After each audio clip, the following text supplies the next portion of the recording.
আমার হরিচাঁদে প্রেম বাজারে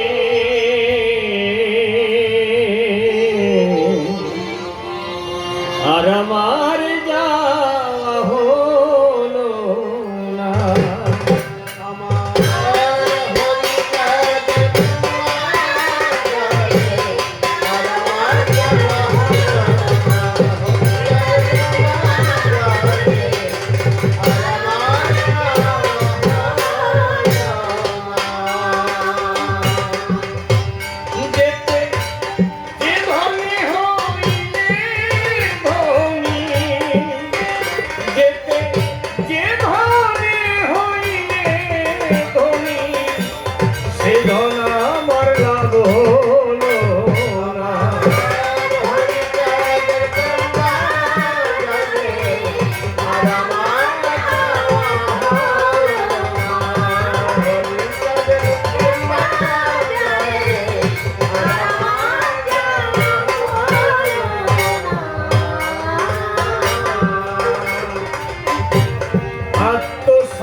ঠাকুর হরিচাঁদ গুণমণি সমাধুর্য প্রেমের খনি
একটা রিসাউন্ড হচ্ছে কেন? এই যে অন্য কিছু তো হবে না, আমি যা বলবো তাই তো হবে।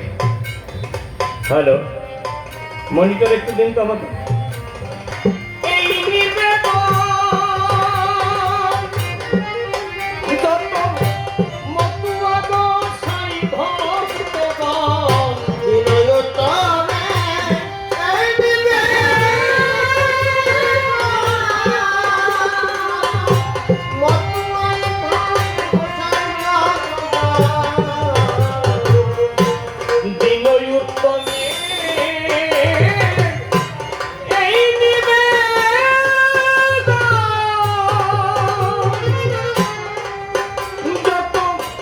মতুয়া ভক্তগণ বিনয়তনে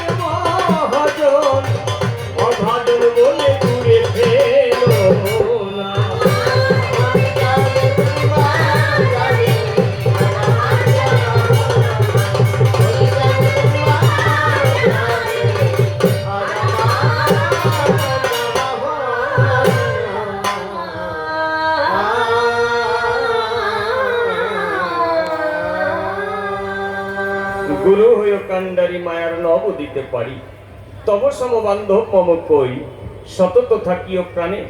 তোমার ইঙ্গিত দানেই ভক্ত ভক্তার চরণ দুলি শিরে যেন লই, পরে বন্দে মাতা পিতার চরণ যে পদ করিলে স্মরণ। ভবসিন্ধু তরণের একমাত্র উপায়, অনাম লইলে পরে আপদ হরে বিপদ হরে জীবগণে ধ্রুব মোক্ষ পদ পায়। সবাই যত সভ্যজন সুভাষিস করিবেন অর্পণ কো প্রবৃত্তি যেন যাই দূরে, এই সাধুগুরুর চরণ ধুলি মস্তকে লব তুলি প্রেম বাতাস লাগুক মোর শরীরে।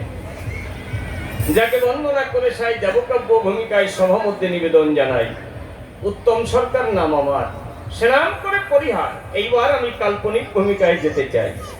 তাহার পুরোভাগে আমার যা মনে জাগে আপনাদের শুধাই, আপনারা আমার কথা নেবেন, আমাকে একটু আশীর্বাদ দেবেন। প্রেম ভক্তি সাধন ভজন কোনো কিছু আমার জীবনে নাই। খুলে বলি সবার কাছে, এই পৃথিবীতে একটা খারাপ মানুষের মধ্যে যে বদ স্বভাবগুলি আছে, ওর সব কয়টা আমার মধ্যেও আছে। আমার কাছে বলুন দেখি, ওদের সঙ্গ করে আপনাদের সঙ্গ করা সম্ভব নাকি? কবু সম্ভব নয়। তাই আশীর্বাদ ভিক্ষা মাগি আপনাদের রাঙা পায়। কথা নেবেন, আপনারা আশীর্বাদই আপনাদের মনের মতন বানাইয়ে দেবেন। আমি করি বর্ণনা, আমার পক্ষে আপনাদের মনের খোরাক জোগাড় করা সম্ভব না। কারণ আপনারা যেমন বিজ্ঞ শ্রোতা, আমি নয় তেমন বক্তা। আমি হলাম ভাঙ্গা নৌকার তক্তা, সবাতে জানাই। এই জন্য সবার চরণ ধরে পুনর্বার একটু আশীর্বাদ চাই। যাক, এ ভাবধারায় বলতে গেলে অনেক সময় যাবে চলে, তাই তো চিন্তা করলাম গেলে মনশিক্ষার নাই প্রয়োজন। এইবার সনম পরিহরি কাল্পনিক নাম ধরি দাঁড়াবো এখন। আমার বিপক্ষীয় বক্তা যিনি, আমার শ্রদ্ধেয় কাকাবাবু মনোরঞ্জন সরকার গুণমণি, আমি প্রণাম জানাই তার পায়। আর চেতনা মঞ্চের সাথী যারা, আমার প্রণাম আলাদা করে গ্রহণ করবেন তারা, কারণ আপনারা আছেন সবার চেয়ে একটু আলাদা ভূমিকা। যাই হোক, বসে থাকুন সকল লোকের, আমার দিকে রাখুন যে হোক। এইবার উত্তম সরকার নাম বাদ দিয়া, কবি কাব্যের সূত্র নিয়া, নকুল দত্ত নাম ধরিয়া সভাতে দাঁড়াই। আমার বিপক্ষীয় কবি যিনি, পাগল রাজেন্দ্রনাথ সরকার হবেন তিনি, আপনারা দেখিবেন সবাই। কি বলবো, সবার দলে ইদানান দেখি তিনি একটু চলে মতুয়ার দলে। এই ভাব আগে দাদার আমি কবু দেখি নাই। উনি আগে কালী ভক্ত ছিলেন, কৃষ্ণ ভক্ত ছিলেন, গৌর বিষ্ণুপ্রিয়ার দীক্ষা নিয়েছিলেন। তারপরে ভাই দাদা না কি বলে সে সমস্ত সবই নিয়েছিলেন, নিরাকারবাদী ছিলেন, মিথ্যে কথা নয়। ওই যে গুরুনাথ সেনের কাছ থেকে গিয়ে দীক্ষা পর্যন্ত নেয়। কি বলবো, সবার কাছে মা কালী কালী বলে চোখের জলে ভেসেছে, বিভিন্ন রকমের রূপ দেখেছি, মিথ্যে কথা নয়। কিন্তু ইদানিং দেখি মতুয়ার দলে মিলে ওরা কান্দি চলে, বাবা গুরুচাঁদ হরিচাঁদ কয়। আমার মনে আছে, ভাবো এই হরিচাঁদ গুরুচাঁদ কি বা পাতালো ফাঁক, একটু ওনার কাছ থেকে জেনে নেব উনি কেন গিয়ে সেখানে ধরা পড়লো। আচ্ছা দাদা, তোমার মনটা তো ভীষণ সাদা, আর আমার মনের মধ্যে আছে কাদা। আমার কথা নেবে, আমার কথাগুলি সবার মধ্যে ধরে তুলি, একটু এক এক করে আমারে বুঝাইয়ে দেবে। আচ্ছা, তুমি বিভিন্ন ধর্ম সম্প্রদায় করেছো দীক্ষা গ্রহণ, আর মতুয়ার দলে তোমারে দেখতে পাই কেন এখন? কি বলবো, তোমার কাছে হরিচাঁদ ঠাকুর জগতে কি দিয়ে গেছে আমার তো তেমন জানাশোনা নাই। মতুয়া যারা এক এক রকম ভাবে ব্যাখ্যা করে, তারা কেউ বলে অবতার, কেউ বলে অবতীর্ণ, কেউ বলে ভগবান, এইখানে দেখি ব্যবধান। কেউ আবার পূর্ণ ব্রহ্ম পরমানন্দ বলে দিচ্ছে পরিচয়। কি বলবো, সবার তারে হরিলীলামৃতের ভিতরে আবার ব্যাখ্যা করে, মানে কৃষ্ণ থেকে রাম, এই রাম থেকে কৃষ্ণ, কৃষ্ণ থেকে গৌর, আবার গৌর নাকি হরিচাঁদ হয়ে এলেন পূর্ববঙ্গের ভিতরে। কি বলবো, সবার ঠাই, তার ডাইরেক্ট কোনো রেফারেন্স কিন্তু কোনো গ্রন্থের মধ্যে নাই। অথচ অনেকে জয় হরি বল হরি বলে ভাসিয়া দুই চোখের জলে গিয়ে হরিচাঁদের পদতলে তারা মোক্ষ প্রাপ্তি চায়। আমি করি বর্ণনা, কোনটা শুনবো আর কোনটা মানবো এই সাদাই তো আমি বুঝি না। তাই তুমি আমার কথা নেবে, মূলত হরিচাঁদ ঠাকুর কে, তিনি কি দিয়ে গেলেন, কি করতে এসেছিলেন, আর এই ভক্তরা কি পেলেন, এইটা একটু আমারে বুঝাইয়ে দেবে। কারণ এক হরিচাঁদ নিয়েই যদি সমস্যা না মেটে, মানুষ যদি যেতে না পারে এক ঘাটে, মূলত তিনি কি করতে চেয়েছিলেন তাই, তাহলে দেখবেন লক্ষ লক্ষ কোটি কোটি লোক জড়ো হলেও তার কোনো মূল্য নাই, সারে নাও দাম নাই। কি বলবো, সবার তলে যদি মানুষ ভিন্ন মতে, ভিন্ন পথে, ভিন্ন দলে দলে চলে, শক্তি এক না হলে কবি শক্তির পরীক্ষা দেওয়া যায়। কি বলবো তোমার কাছে, তাই তোমার এই হরিচাঁদ ঠাকুর এসে কি বলে গেছে, আর ভক্তরা কি করছে, কিভাবে কি জেনেছে, এর মূল কারণটা, জিনিসটা কি, সেইটা জানতে চাই। তুমি আমার কথা নিও, হরিচাঁদ ভগবান না অবতার না অবতীর্ণ, না তিনি পরম দয়াল, না তিনি মহামানব, না সাধারণ মানুষ, এইটা একটু ভালো করে বুঝাইয়ে দিও, পরিষ্কার তোমার কাছ থেকে জানতে চাই। দেখবেন হরিলীলামৃতের ভিতরে লেখা আছে, হরিচাঁদ চরিত্র সুধা প্রেমের ভান্ডার, আদি অন্ত নাহি যার কলিতে প্রচার। তাহলে তিনি এমন কি করে গেছে তাই যে কলিতে তার আদি অন্ত প্রচার হয় নাই, এমন কি তার জীবন চরিতে পাই। তুমি এসে খুলে বলো, তার ঘোষাই করম ধরে লিখে দিল হরিচাঁদ চরিত্র সুধা প্রেমের ভান্ডার। কি বলবো, সবার কাছে প্রেম মানে আনন্দ, তার জীবনে কি আনন্দ আছে, কি আনন্দ নিয়ে এই ভক্তরা বাসে, আমার কথা নেবা, একটু ভালো করে বুঝাইয়ে দেবা। তারপরে এখানেই শেষ নয়, আরো দিচ্ছি পরিচয়। মানব কুলে আসিয়া যশবন্ত শুদ্ধ হইয়া জন্ম নিল সফলা নগরী, প্রচারিণে গুরুগম্ব সূক্ষ্ম সনাতন ধর্ম এ জগৎ ভরি। তাহলে এই যে সূক্ষ্ম সনাতন ধর্ম কাকে বলে, তারাই বলি তবস্থলে একটুখানি সিদ্ধান্ত দিলে বুঝবে যে সবাই আপনাদের আছে জানা যে সনাতন ধর্ম আমরা দেখি, এর মধ্যে দাঁড়াইয়ে তো সঠিক সিদ্ধান্ত মেলে না। তাই তুমি আমার কথা নেবে, তিনি কি গুণগম্ভ প্রচার করলেন, সূক্ষ্ম সনাতন ধর্ম কি বা দিলেন, আমরা তো সূক্ষ্ম সনাতন ধর্মের মধ্যেই আছি, খারাপ কোন জায়গায়, তুমি আমার কথা নেবা, ভালো করে একটু বুঝাইয়ে দেবা, যেন আমার মনের প্রশ্নের জবাব পাই। এই প্রথম প্রশ্নখানি তাহার কাছে দিলাম আনি, আপনারা জ্ঞানী গুণী করিলেন শ্রবণ, হরিচাঁদ ঠাকুর অঞ্জন। এইবার দ্বিতীয় প্রশ্ন তারে তারাই সবার পরে, ও আরেকটা নিবেদন জানাই, মনে পড়ে গেছে। আচ্ছা, একজনের একটা গাড়ির চাবি পাওয়া গেছে, তিনি কি এসে নিয়ে গেছে নাকি, আমাকে নিয়ে গেছে, তার চাবি হারিয়েছে। তাহলে ছিলাম কোন জায়গায়, গুরুচাঁদ ঠাকুরের সম্পর্কে যে আলোচনা করে শোনা যায়, তিনি পতিত পাবন, জাতির জনক, শিক্ষাবিদ, রাজনীতিবিদ, মানে রাজর্ষি, জনহিতৈষী। কি বলবো, সবার ঠাই, অভিধানে মনে হয় এর চাইতে ভালো বাংলার নতুন কিছু নাই। কি বলবো, সবার কাছে যে কয়টা ছিল সব কয়টা গুরুচাঁদের পিছনে লটকাইয়ে দিছে। বাস্তব জীবন চরিত্রে তার কি পরিপূর্ণতা পাওয়া যায়, তুমি এসে খুলে বলো।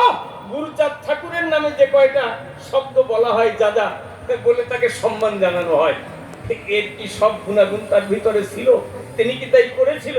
কি বলবো তোমার ধারে, তাহলে একটুখানি ব্যাখ্যা করে বলে যাবে সবার পরে, মানুষ যাতে বুঝতে পারে গুরুচাঁদ ঠাকুর কোনজন। কি বলবো তোমার ঠাই, এই যে জাতির জনক, পতিত পাবন, যা তোমাদের মুখে পরিশ্রবণ, কোন ইতিহাসের পাতায় তো সে সমস্ত কিছু নাই। কি বলবো সবার ধারে, যদি কেউ সত্যি সত্যি সমাজের কোনো কর্ম করে, তার নিদর্শন তো ইতিহাসে পাওয়া যায়, কিন্তু আপনাদের আছে জানা, অনুবক্ষণ যন্ত্র দিয়েও দেখলে হরিচাঁদ গুরুচাঁদের নাম ইতিহাসে মেলে না।